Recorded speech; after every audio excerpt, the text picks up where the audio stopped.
Assalamualaikum warahmatullahi wabarakatuh. Salam berjumpa kembali dengan saya Imam Tikar Soadi selaku dosen pengampu dalam mata kuliah Filsafat Administrasi di sesi yang ke-11. Pada sesi ini kita akan membahas tentang pemanfaatan ilmu pengetahuan. Seperti yang sudah kita bahas pada sesi 10, di mana manusia harus berpikir tentang perubahan. Karena perubahan mendatangkan pengaruh yang sangat besar dan tidak dapat dihindari oleh siapapun, serta menembus setiap lapisan masyarakat dan dunia ilmu maupun teknologi, yang sekaligus merubah cara berpikir manusia seiring dengan perubahan yang terjadi.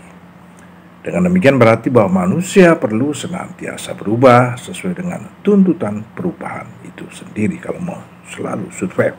Nah, agar proses menuju perubahan berproses secara benar dan hasilnya optimal, maka manusia harus memanfaatkan ilmu pengetahuan. Pemanfaatan pengetahuan akan mendasari dan terkait dengan kualifikasi masyarakat yang maju dan mandiri, yang mampu memanfaatkan pengetahuan sebagai dasar bijak, membangun kemajuan diri dalam pembangunan. Masyarakat yang maju dan mandiri adalah masyarakat yang mampu mengurus dirinya sendiri atau swadiri, kemudian membiayai keperluannya sendiri atau swadana, dan mampu memenuhi kebutuhannya sendiri atau swasembada. Ini tujuan hakiki dari pemanfaatan pengetahuan dalam menunjang pembangunan kehidupan masyarakat, sehingga masyarakat mampu mengadaptasi dan mengadopsi secara efektif tanda-tanda kemajuan, untuk kemudian mampu memberikan kontribusi terhadap strategi perencanaan pembangunan yang diandalkan, serta berorientasi kepada profesionalisme aparatur, efisiensi ketatalaksanaan organisasi, dan peningkatan kinerja pelayanan publik di segala bidang. Dengan makin meningkatnya dinamika masyarakat dalam penyelenggaraan negara dan pembangunan bangsa, tentunya pengembangan sistem administrasi pemerintahan diprioritaskan pada revitalisasi pelaksanaan tugas-tugas pengelolaan kebijakan dan pelayanan publik yang kondusif, transparan, dan akuntabel, disertai dukungan sistem informatika yang sudah terarah pada pengembangan e-government.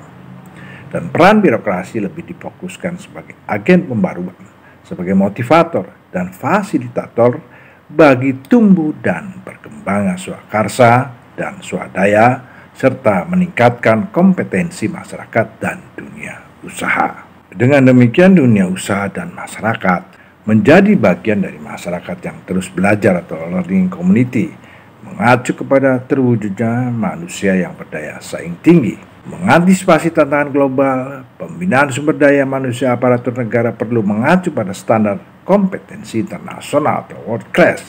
Sosok aparatur masa depan penampilannya harus profesional, sekaligus taat hukum, rasional, inovatif, memiliki integritas yang tinggi, serta menjunjung tinggi etika administrasi publik dalam memberikan pelayanan kepada masyarakat. Peningkatan profesionalisme aparatur juga harus ditunjang dengan integritas yang tinggi dengan mengupayakan terlembagakannya karakteristik sebagai berikut. Pertama adalah mempunyai komitmen yang tinggi terhadap perjuangan mencapai cita-cita dan tujuan bernegara. Yang kedua adalah memiliki kompetensi yang dipersyaratkan dalam mengemban tugas pengelolaan pelayanan dan kebijakan publik. Yang ketiga, berkemampuan melaksanakan tugas dengan terampil, kreatif, dan inovatif. Kemudian yang keempat adalah disiplin dalam bekerja berdasarkan sifat dan etika profesional.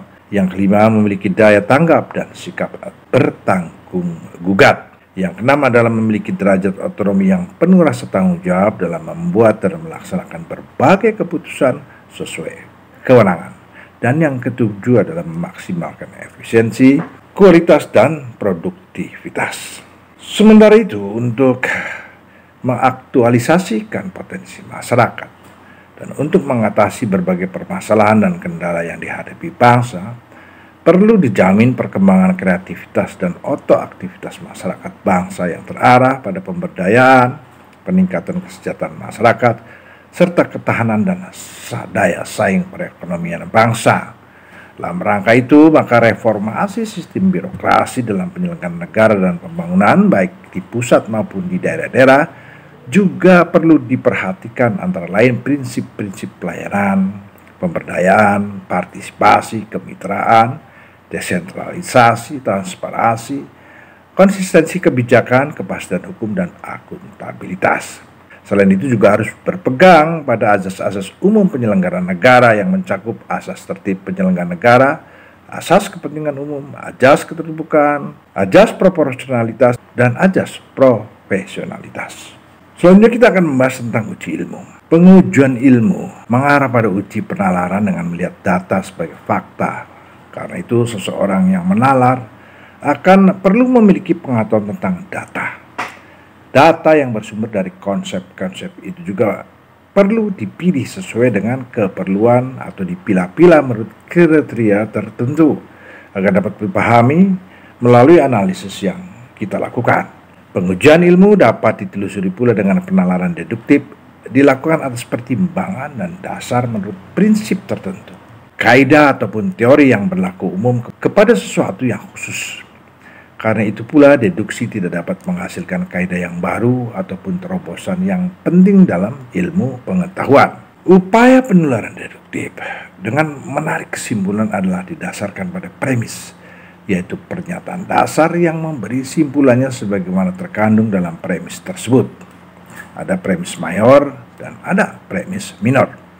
Kesimpulan yang dicapai dengan penalaran deduktif sudah dibatasi pada kaidah awalnya yang dengan demikian simpulan itu adalah benar selama kaidah yang digunakannya itu benar.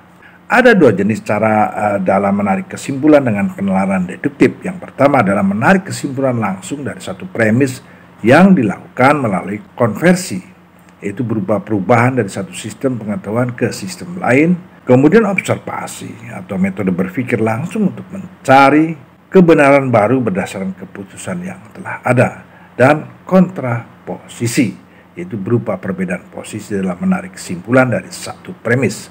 Yang kedua adalah menarik kesimpulan yang tidak langsung dengan cara silogisme dan eminen, nyata atau unggul. Dengan demikian melalui pengujian ilmu, suatu teori lahir melalui dua sumber, yaitu melalui usaha deduktif dan usaha induktif, atau penerapan keduanya secara sekaligus yang kita kenal dengan simultan. Usaha deduktif melahirkan teori a priori yang sifatnya spekulatif, transendental, dan normatif serta preskriptif. Sedangkan teori yang induktif lahir setelah dikaitkan dengan empiris atau pengalaman dan kenyataan-kenyataan. Akan tetapi dalam proses yang sebenarnya, kedua usaha tersebut dipergunakan secara serempak dan bergantian. Suatu hasil deduktif akan ditinggalkan apabila ia tidak sesuai dengan pembuktian atau evidence. Dan demikian juga nasib induksi yang tak bernalar cukup. Pengalaman atau observasi dan pengkajian terhadap sejumlah pengetahuan dapat melahirkan keajegan tertentu. Keajegan atau keteraturan itu disebut sebagai teori, karena teori merupakan pola hubungan antara berbagai variabel, konsep, faktor, dan unsur serta kejadian yang terjalin secara utuh yang menunjukkan sifat-sifat relatif langsung dan terus-menerus. Beberapa syarat ilmu diantaranya adalah dapat diuji, dites, atau dibuktikan, mempunyai sifat sistematis dan berlaku umum, dan apabila kita amati dalam ilmu-ilmu alamiah sudah sejak lama terlihat adanya dalil-dalil yang sifatnya general dan universal.